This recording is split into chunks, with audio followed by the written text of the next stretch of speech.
convidado de hoje é Renan Santos, do Partido Missão. Renan, nosso tempo começa a contar a partir de agora. Seja muito bem-vindo.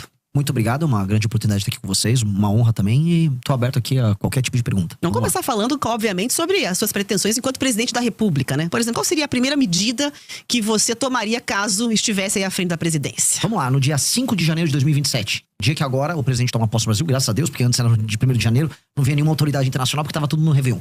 Dia 5 de janeiro, o presidente tem que colocar, e é isso que eu farei nesse dia, o Brasil, e especialmente nas áreas que estão hoje dominadas pelo crime organizado, em estado de defesa. E o que eu chamo de estado de defesa? É um estado especial proposto pela Constituição brasileira, que permite não só o presidente da República, mas as forças de segurança atuarem de maneira mais enfática no combate ao crime. Por quê? Porque uma das coisas que eu venho falando em todas as viagens pelo Brasil é que a gente precisa retomar as áreas que hoje estão na mão do crime organizado e devolver para o Estado brasileiro. Ou seja, 23 milhões de brasileiros, de acordo com pesquisas e já saiu na imprensa também, vivem sob o comando do crime. E nós precisamos libertá-los. Hoje, sem o estado de defesa, a polícia, por exemplo, não pode entrar numa casa ou num comércio sem um mandado durante uma operação policial. E é lá justamente que se escondem os bandidos, especialmente as lideranças do tráfico. A gente precisa poder entrar, precisa capturar eles e desmontar o aparato do crime. Essa operação também não ficaria só circunscrita a bairros e favelas. A gente atuaria no Porto de Santos. Inclusive, há suspeitas do Porto de Paranaguá, de atuação do PCC, um porto que fica aqui no Paraná. Porto de Pecém, por exemplo, lá no Ceará, ele está sendo alvo de uma tentativa de tomada agora do Comando Vermelho. Então, colocar áreas especiais dentro de um estado de defesa é a primeira ação para a gente retomar o território brasileiro. E isso não é apenas uma coisa enfática e concreta. É basicamente uma forma do governo brasileiro atuar de modo a recuperar milhões de brasileiros que estão fora desse pacto social, que é o pacto social da Constituição brasileira. Então, a principal preocupação seria a questão de segurança, dá para compreender com essa medida. Agora, quando se fala, né, nessa questão do estado de defesa, há ali uma certa controvérsia em relação a isso. Entende que é uma medida tranquila de ser tomada? Quem é que faria, por exemplo, essas ações, essas operações todas? Polícia Federal? Não, as polícias estaduais, elas têm autonomia e elas podem atuar junto com o governo federal nisso. A Polícia Federal, ela pode atuar. Forças Armadas podem atuar apenas de maneira auxiliar. Elas não têm nem experiência de combate. E esse efeito seria muito claro. A gente tem um papel hoje no Brasil que não é apenas fático, mas ele é simbólico. A gente está aceitando o Estado brasileiro que milhões de brasileiros vivam à margem da sociedade. Que eles vivam basicamente num Estado paralelo com regras paralelas. Então, há de ser enfático nesse tema. Até porque mais radical e absurdo é a gente aceitar que o crime organizado exista. Né? A coisa mais maluca que a gente coloca na nossa cabeça é a normalização de um Estado paralelo. E hoje ele é normalizado. Hoje você anda, por exemplo, pelo Ceará, como eu andei, tem cidades inteiras e bairros inteiros. Santa Quitéria é uma cidade tomada pelo Comando Vermelho, bairros inteiros de Fortaleza. Lá tá ali, você vê, o cara picha no muro. Ó, essa área você pode entrar, essa área você não pode entrar. Essa área você pode fazer comércio, essa área não pode. A gente aceitou isso. Ao naturalizar isso, a gente naturalizou o absurdo. Mas depende do desejo do presidente da República, pura e simplesmente, essa definição, como você traz? Primeiro, depende do desejo da população em votar num presidente que tem essa agenda. Então, ela tem que ser majoritária na sociedade civil. Então, ao invés de eu ficar jogando platitudes, vir aqui e falar, não, eu quero lutar pelo povo. Eu não vou fazer platitude. Eu estou falando, olha, é uma eleição plebiscitária. Se você quiser um combate enfático ao crime organizado, você vai votar no número do meu partido, 14. Se você não quiser, tá tudo bem. Você pode votar 22 no Flávio, você pode votar 13 no Lula. Votem quem quiser. Pra mim é uma questão plebiscitária. Por isso que eu tenho que ser muito honesto. Eu vou propor primeiro, como proposta, já pra sociedade civil. E todo mundo vai saber que essa é a primeira coisa que eu farei. Segunda coisa, isso vai pro Congresso. É o Congresso, que também foi nas eleições, eu venci essas eleições pautado por esse tema, aí deliberar e convencer e aí colocar em funcionamento. É um status permitido pela nossa Constituição. E eu acho que é um status que garante, inclusive, a cidadania de milhões de brasileiros. Portanto, é obrigação do Estado brasileiro fazer isso. Agora, o senhor falou dessa relação aí, falou rapidamente sobre essa relação com o Congresso. Como é que o senhor, se eleito for, o senhor está numa missão, partido menor, né? Com uma expressão hoje menor. Como é que o senhor pretende se relacionar com o Congresso e como aprovar suas medidas, caso o senhor seja eleito? Essa é a pergunta que eu mais ouço dos lugares. E eu fico feliz de ouvir esse tipo de pergunta, porque é uma pergunta que já está consonante ao universo das propostas. Ou seja, como é que você vai fazer significa que eu tenho algo para fazer. E isso me anima, e realmente todas as rádios eu ouço, todas as perguntas vão nessa linha, porque são medidas enfáticas. Pois bem, se eu ganhei a eleição para presidente da República, isso pressupõe que eu pautei daqui até outubro o tema político. Eu saí de 3, 4% nas pesquisas e eu fui para mais de 50%. Portanto, um congresso será feito e será composto não apenas com os parlamentares que vão ser eleitos pelo meu partido, que é a missão, que terá aí tranquilamente mais de 60, 70, só pelo fato de eu ter sido eleito, mas também a gente verá inúmeros outros partidos, especialmente da centrão e da direita, elegendo seus parlamentares com esse tema. Porque se eu fui eleito por uma questão lógica, esse tema pautou os demais. Os parlamentares foram eleitos, esse foi um tema que os brasileiros consideram importante. Então eu acho difícil, especialmente nos primeiros 6 meses de mandato, quando há uma espécie de um beneplácito, há uma boa vontade do Congresso para com o presidente da República, algumas medidas enfáticas que tiveram em campanha não serem votadas. Depois, eu não teria medo de fazer composição com alguns partidos. O critério seria, este é o meu programa, esse é o programa que foi eleito, quer participar do programa? Deputado do Ceará, ou bancada do Ceará, vocês querem participar comigo da retomada do território do Ceará? Querem usufruir do lucro político, não lucro financeiro, dessa operação? estejam comigo, vamos trabalhar junto na mesma agenda. Então eu vou ser muito aberto em trazer eles para uma agenda positiva. Agora, eu vou ser muito fechado em trazer aquela relação de compra de voto, a relação baseada na emenda. Esse tipo de relação política que se tornou a base, a relação corrente da política brasileira, era um elemento que nós precisamos ultrapassar, nós precisamos superar. E a superação disso vai passar por uma série de reformas que a gente vai precisar fazer ao longo do mandato também. Porque o mandato nosso tem que ser, e é isso que eu enxergo, um mandato essencialmente reformista. Eu vou pegar o Brasil no ponto A e vou colocar o Brasil no ponto B. E esse ponto B significa um Brasil que não tem mais crime organizado, que as leis penais, leis de processo penal vão se alterar, que a questão fiscal, ou seja, a questão econômica, reformas que mexam na forma como o governo gasta o dinheiro dele, que termina cobrando imposto caro das pessoas, seja resolvida, numa relação justa do Pacto Federativo, ou seja, vocês aqui no Paraná pagam imposto demais, mandam dinheiro demais pro governo, mas recebem de menos. Enquanto tem prefeito no Piauí não fazendo nada com esse dinheiro que eles recebem. Isso também tem que ser endereçado. Mexendo nisso, a gente não apenas melhora a vida das pessoas e melhora a questão econômica, mas eu mexo na correlação de forças com o Centrão. Porque no fundo a tua pergunta é pertinente, porque a gente sabe que nenhum presidente governa de verdade. E esse presidente não governa de verdade por quê? Porque existe essa entidade chamada Centrão. Uma entidade amorfa, que uma hora tá com o presidente, uma hora não tá. O que ela faz para estar no governo? Ela põe uma faca no pescoço e exige dividendos. Em geral, esses dividendos são financeiros. A gente tem que alterar o sistema de recompensa para que isso não aconteça com essa intensidade. Mas um desses dividendos também, quer dizer, até a questão de ocupação do governo, né? Com ministérios, com autarquias, impostos chaves, normalmente que tem ramificação pelo resto do Brasil e um orçamento gordo. Como é que o senhor pretende? O senhor pretende, por exemplo, entregar pastas, ministérios importantes para partidos como o senhor falou do Centrão?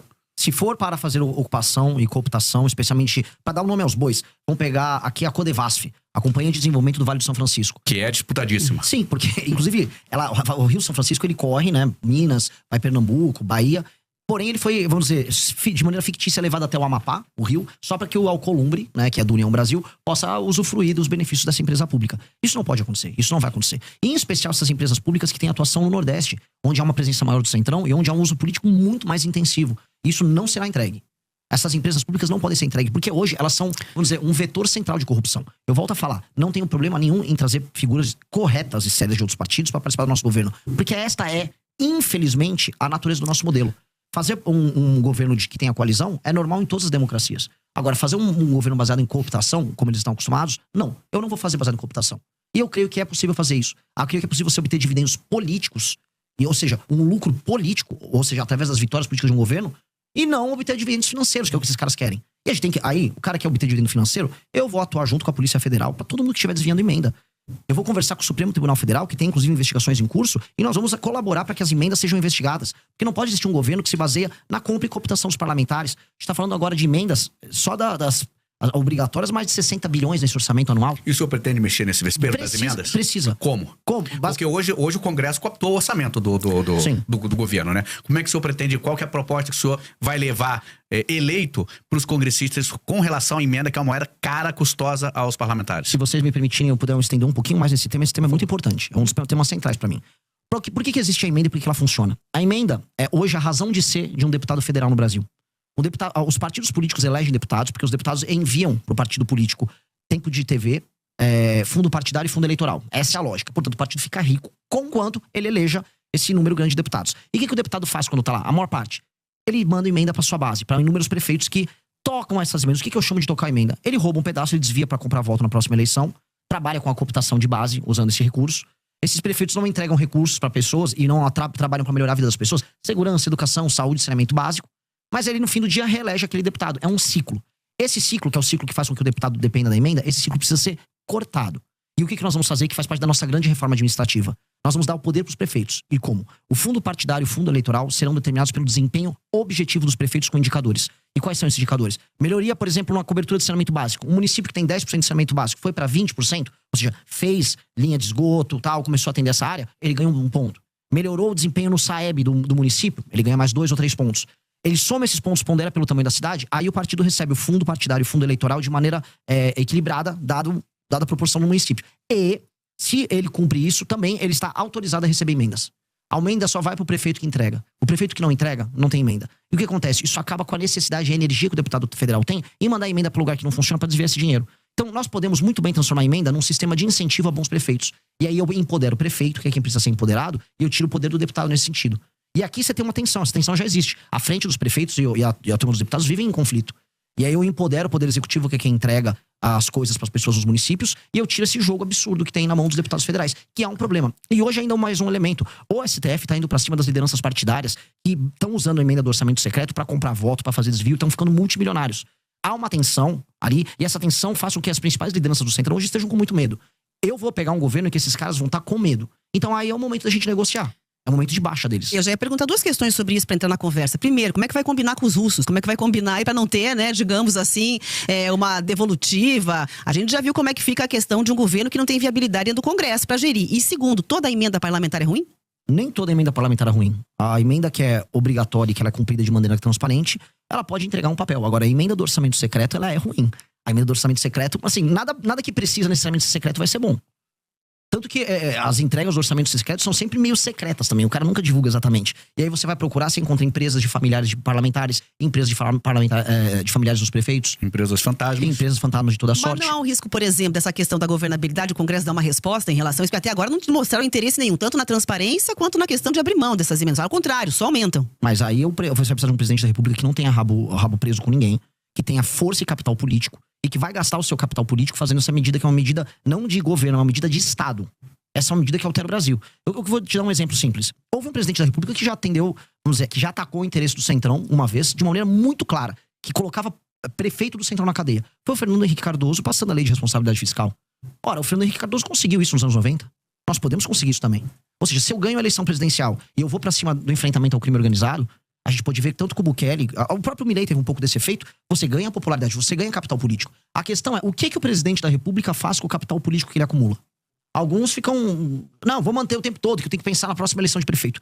Se eu acumular esse capital político de popularidade e de respeitabilidade, eu vou gastar ele todo fazendo uma reforma que altera a dinâmica da política do Brasil. Porque isso vai impactar na qualidade das prefeituras, para a vida das pessoas nas cidades serem melhores, e vai mexer no sistema político para que o Centrão perca parte desse poder. Isso precisa ser feito. E eu vou ter apoio de inúmeros partidos. Veja, mesmo alguns partidos do Centrão vão preferir o meu modelo. Nem todo mundo no Centrão quer operar com esse modelo. Prefere um modelo, por exemplo, mais municipalista. Eu tenho certeza que se eu conversar com o Kassab, que é do PSD, ele vai preferir esse modelo. Então não é todo o Centrão que quer viver disso. Isso aqui é um modelo que o baixo clero do Congresso adotou, que é a forma que permite que um deputado, em geral, semi-analfabeto, burro, pouco comprometido com o funcionamento da cidade dele, desvie grana, põe um dinheiro no bolso e se reeleja com a compra de voto. Ou seja, o Brasil está sendo tomado por parlamentares e administrado por parlamentares absolutamente corruptos. São eles que não deixam o Brasil andar. E são eles que a gente vai combater. Então, mesmo dentro do parlamento, há quem seja contra. E nos prefeitos na sociedade civil, isso é facilmente, vamos dizer, isso é fácil de explicar e eu vou conseguir convencer. E eu vou gastar meu capital político com isso. Agora, candidato, o senhor falou e citou o presidente de El Salvador, Bukele. O que o senhor vê nele? Ou o que o senhor se inspira? Qual que seria a sua proposta para a segurança fazendo esse paralelo com El Salvador que o senhor citou? O que eu gosto muito dele foi o fato de ele ter sido muito enfático no enfrentamento ao crime organizado e ter entendido que território de uma nação é o território de uma nação. Não existe espaço paralelo, não existe território paralelo. O Bukele, ele fez isso, ele pegou uma das nações que eram mais inseguras das Américas e transformou naquela que é hoje, em termos estatísticos, falando de homicídio, a nação mais segura das Américas. Mas há também denúncias de abusos lá, né? Bom, antes havia muito mais denúncias de abuso, simplesmente porque as pessoas morriam em um número muito maior. Agora, o Estado fez isso com a aprovação das pessoas e com a aprovação do Congresso. Erros e falhas, um eventual erro policial, sempre haverá. A polícia não é perfeita, assim como políticos não são perfeitos e seres humanos não são perfeitos. Seria um efeito colateral? A questão é se você já vive ou é efeito colateral, que viver na mão do crime. Se isso diminuiu e as pessoas perceberam que diminuiu, há uma vantagem objetiva. A gente tem que ser utilitarista aqui, a gente não vive num mundo perfeito. Mas na prática o senhor faria o quê? Na prática, saber, qual é a proposta? Eu citei pra você já no começo da entrevista. Sim. Pra destruição do crime organizado, eu vou colocar o Brasil, as regiões tomadas pelo crime organizado, isso inclui desde portos, áreas de fronteira, a longo prazo. A favelas. A longo prazo, já no curto prazo também. A gente tem que passar alterações nas leis penais, aumentando as penas, de maneira muito objetiva.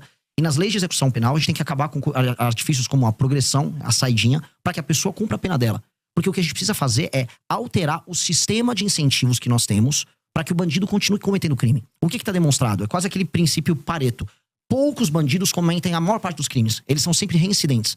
A gente tem que combater a reincidência. Então, se a gente aumenta a pena muito e evita a progressão, aquela pessoa que comete um crime, ela na prática ela vai ficar mais tempo na cadeia e ela, antes de tudo, vai ter medo de cometer esse crime para não passar a vida inteira dela lá.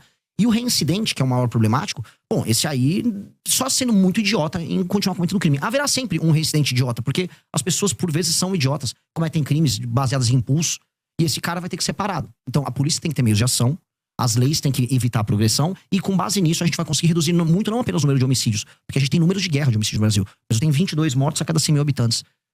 A Ucrânia vive de 4 a 5 a cada 100 mil habitantes em guerra. A gente tem que jogar o Brasil no mínimo pra 4 a 5, pra gente ficar no status de guerra na Ucrânia.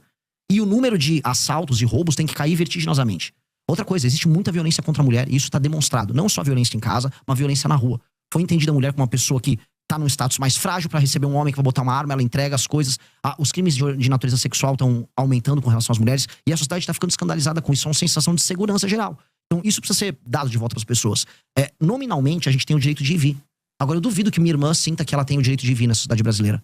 O direito de vir de uma mulher brasileira, ele é mitigado, ele é reduzido. O direito de vir de uma pessoa que só quer andar com o celular dela no meio da rua e trabalhar, porque isso aqui é um instrumento de trabalho e não um objeto de luxo, também tá dirimido. Então, eu tenho que dar à pessoa de volta os direitos fundamentais. Isso é um direito de garantia fundamental. Em grande medida, é isso que o Bukele ele garantiu para as pessoas de El Salvador. Por que ele teve uma votação tão alta? De maneira muito clara. Porque as pessoas sentiram que elas recuperaram direitos fundamentais. O direito de ir e vir faz parte do princípio da liberdade. A liberdade de vir, a liberdade de expressão. E ela foi entregue para essas pessoas. E isso para as pessoas dar um valor muito grande. Então, o brasileiro precisa ser devolvido o seu direito de vir. Agora, como é que o senhor pretende, por exemplo, combater o feminicídio que o senhor está citando aí, que tem uma natureza de crime de dentro de casa, da pessoa próxima, de um marido, de um ex-marido, de um namorado? Como combater esse crime? É só aumentar a pena? O aumento de pena ele tem um efeito cascata sobre praticamente todos os crimes. Tirando alguns crimes que são cometidos por pessoas que agem de maneira doentia e irracional. Mas o senhor pretende aumentar? Lógico, mas todas as penas do Brasil concernentes à violência, elas precisam ser aumentadas. E mais, todos os reincidentes, porque em geral, o homem que bate na mulher em casa, ele faz isso de maneira reincidente. Ele cria um sistema abusivo de relação com ela. E, em geral, quando você pega o passado dele, também costuma ter essas relações abusivas com as mulheres anteriores. Então, se esse cara tiver passagens pela polícia, por ser um reincidente, por ter tomado uma condenação antes, aí a situação dele piora bastante. É lei e ordem. E aí a gente pode trazer, por exemplo, sistemas de fiscalização. Hoje, em São Paulo, é uma coisa que a gente tem que trazer pro Brasil inteiro. Existe um sistema de câmeras, né? O Sampa... Smart Sampa, desculpa. Ainda bem que você lembrou, ótimo. O Smart Sampa, ele reconhece o rosto das pessoas. Você reconhecer o rosto de um marido agressor que recebeu denúncias e você poder abordar ele com a polícia na rua, facilita isso. Infelizmente, agora o Brasil tem que tomar um banho de lei e ordem. E esse é um elemento que eu preciso que as pessoas que estão nos vendo entendam. Primeiro começa com lei e ordem. Você não institui uma disciplina que vira cultura apenas educando. Primeiro você tem que ter uma norma, a norma vem com a sanção. Isso se transforma em disciplina, e depois a disciplina vira cultura. Um tipo de um exemplo que não tem a ver com violência, mas tem a ver com cultura. Há uma cidade que eu visitei no Rio Grande do Norte chamada Acari. Lá durante o Império, veio um decreto lá na prefeitura de Acari e avisou, olha, se você não varrer e não cuidar, não deixar limpa a fachada da sua casa, você vai tomar uma multa. Tô falando do século XIX, período imperial. As pessoas tinham medo da multa. Aquilo se tornou um costume, do costume virou uma cultura, do cultura virou orgulho. A cidade é um brinco até hoje. Singapura era assim, uma cidade de pescadores destruída, um local muito pobre, com brigas étnicas entre religiões diferentes e matrizes étnicas diferentes. Veio uma liderança, essa liderança estabeleceu lei e ordem de maneira muito intensa. Da lei e ordem veio a cultura, e da cultura veio uma grande nação. A gente vai ter que começar, a meu ver, com lei e ordem. Precisa ser com lei e ordem. Candidato, seguinte, tem que estar se aproximando aqui dos 10 minutos finais. Eu quero falar sobre economia, acho que é um tema importantíssimo de ouvir o que você pensa, o que o senhor pensa aí para a economia na presidência do país. Vamos lá. O Brasil é um país que ele é extremamente injusto para com quem trabalha e produz. Se você tá nos ouvindo agora e tá indo pro trabalho, tá rodando de Uber, tá fazendo uma entrega, tá em casa produzindo alguma coisa pra mandar pra fora, muita dona de casa faz isso. Você entende que você trabalha, você fica uma parte pequena do fruto do teu trabalho. E mais, você se sente injustiçado porque você vê uma massa cada vez maior de pessoas que recebem benefícios. E você fala, poxa, às vezes eu sou pobre, tô ganhando pouco, uma pessoa tá recebendo benefício sem merecer. Ou um juiz tá ganhando um penduricalho gigantesco, tirando 200 mil reais por mês. Ou eu vejo uma grande empresa recebendo benefício fiscal e aí acaba nem entregando o serviço. Você fala assim, pô, o que tá acontecendo? Eu estou sendo um otário. E sim, se a gente olhar na letra fria da lei, o brasileiro comum que trabalha e produz é um otário. E isso tem que ser invertido. A nação brasileira tem que ser amiga de quem trabalha e produz. E isso tem que ser alterado urgentemente. Isso funciona desde o Pacto Federativo, que pune estados que trabalham e produzem, que pagam mais impostos, tá? Até o cidadão pequeno, que é um entregador. As pessoas mais pobres pagam mais impostos. E onde eu vou começar? Eu e o nosso deputado federal do Partido Missão, Kim Kataguiri, a gente já protocolou uma PEC que faz a grande reforma fiscal brasileira, que mexe desde renúncias fiscais fraudulentas que existem no Brasil, até super salários, até penduricalhos do judiciário, até aposentadorias exageradas de militares e membros também do judiciário, e mexe também em emendas parlamentares, ou seja, ela vai mexer em inúmeros temas, inclua aí, até peço, inclusive eu faço um desafio para os próximos pré-candidatos, porque eu falo aqui, tem que ter uma outra reforma da Previdência, haverá e vai precisar ser feito, a nossa já inclui, e eu quero ver os outros falarem, porque se não falar e ficar escondendo na campanha desonestidade, também deixo esse desafio, porque não vai poder continuar mantendo o BPC, que é o benefício de prestação continuada, da forma como tá, crescendo como tá, vai estourar as contas públicas, a gente vai precisar normatizar isso, existem muitas fraudes envolvendo isso, e com isso eu preciso achar 200 a 300 bilhões de corte de gasto no orçamento.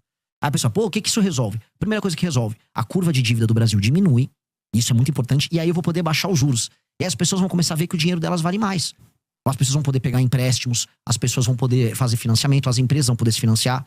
E ao regular isso, aí a gente começa a ter espaço para investir, com marcos regulatórios que eu vou incluir junto, ligados a aumento de competitividade, maior liberdade laboral, maior investimento em infraestrutura, especialmente infraestrutura de estradas e rodagens. O caso de vocês no Paraná é o mais bizarro. Um dos estados mais ricos do Brasil e as estradas são horrorosas. Eu quase morri vindo de Cascavel pra Ponta Grossa. É meio assustador um negócio desse, porque eu não estou falando, eu não estava na Paraíba, eu não estava no interior do Maranhão, eu estava no Paraná, um lugar que paga a conta do Brasil. E, pois bem, no Paraná as estradas são piores que as estradas do Ceará. Eu vi isso, isso é absolutamente ridículo. Então, como resolver isso?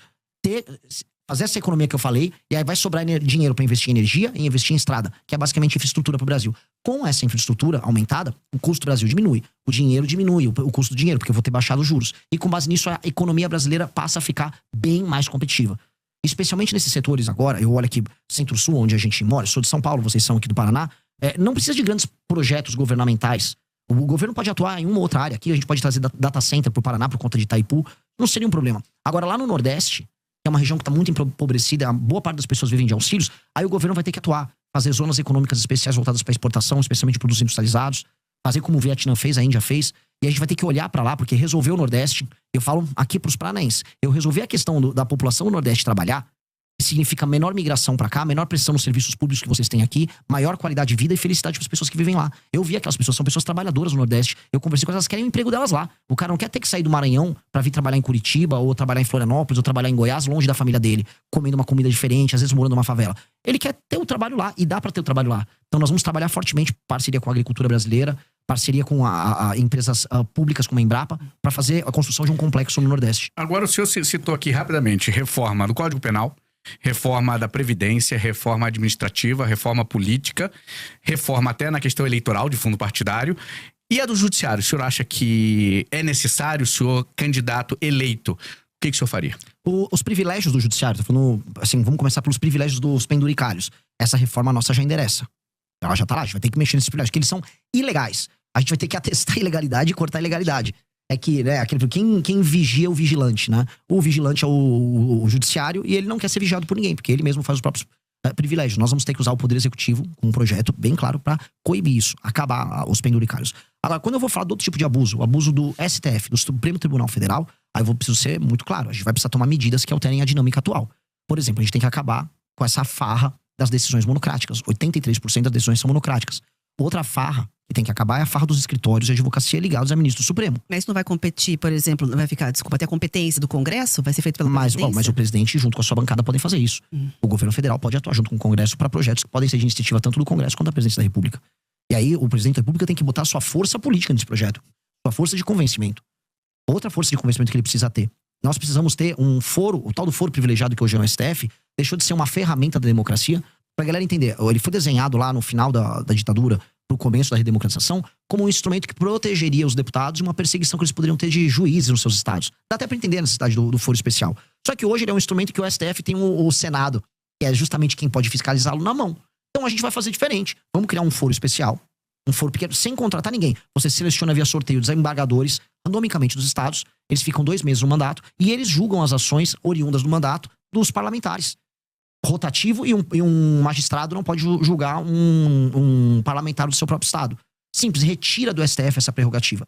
Também a gente tem que fazer uma coisa no STF que é um absurdo. A gente tem que inserir uma coisa que tem nos Estados Unidos, que é o filtro de acesso. Ou seja, hoje todo mundo pode entrar com uma ação, uma ADIM, lá no STF, todo partido político, sindicatos, associações com presença nacional. Isso tem que ser cortado. Só ações de natureza constitucional podem parar lá e ser aceitas lá. Hoje no Brasil, o STF toca 8 mil ações, enquanto a Suprema Corte Americana só 50. Isso tem que ser alterado. A gente está chegando ao fim da entrevista, mas preciso perguntar da composição do seu ministério e se haverá redução. De forma bastante breve, já tem nomes para os ministérios. Faria que tipo de reforma falando, então, na questão ministerial? Haverá redução de ministérios, especialmente porque hoje o ministério é um instrumento de cooptação e de proteção jurídica. Você ganha, vamos dizer, foro especial sendo ministro da República. Haverá redução. Mas isso não é, eu preciso falar, isso na maior parte dos casos é uma medida que tomam para fazer marketing. Tipo, olha, reduzir, veja como estou economizando. Você não está economizando muita coisa, mas você sinaliza que você vai ter uma administração mais racional. Uma coisa que eu vou fazer, que economiza bastante em termos de máquina pública, é inserir machine learning e inteligência artificial em boa parte do serviço público, especialmente na parte da saúde, instituindo o prontuário único. São medidas que racionalizam o gasto e melhoram muito a eficiência. Então isso vai ter um efeito muito legal, muito positivo.